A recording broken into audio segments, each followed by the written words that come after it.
में सोमू और रामू नाम के दो बहुत मशहूर चोर रहा करते थे।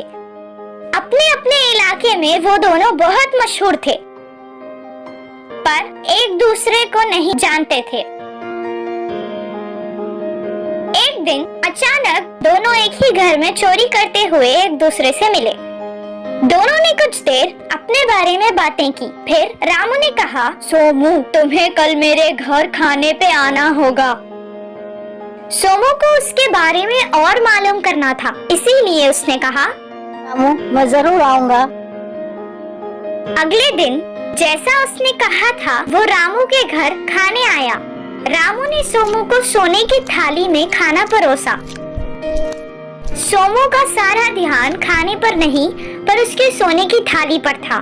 किसी भी हाल में वो इस थाली को चुरा लेना चाहता था। रामू को उसके बर्ताव से पता चल गया था कि वो उसके सोने की थाली को चुराना चाहता है।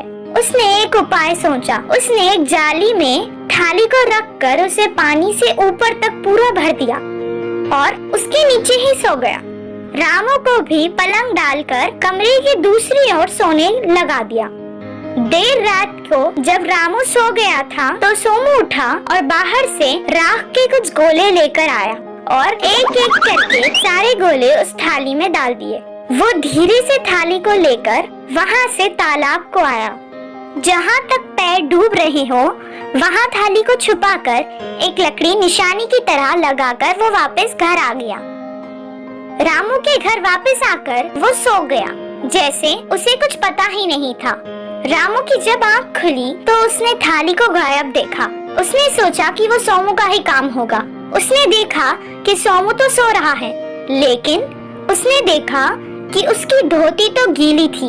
वो समझ गया और तुरंत तालाब गया। उसने उस निशानी का प्रयोग करके थाली निकाल ली। शाम में जब वो भोजन के लिए बैठा तो रामू ने फिर से सोने की थाली में खाना परोसा। तब सोमू ने कहा, क्या तुम्हारे पास ऐसी दो थालियां हैं? तब रामू ने जवाब दिया, नहीं, एक ही है। सुबह में भी तो इसी थाली में परोसा था।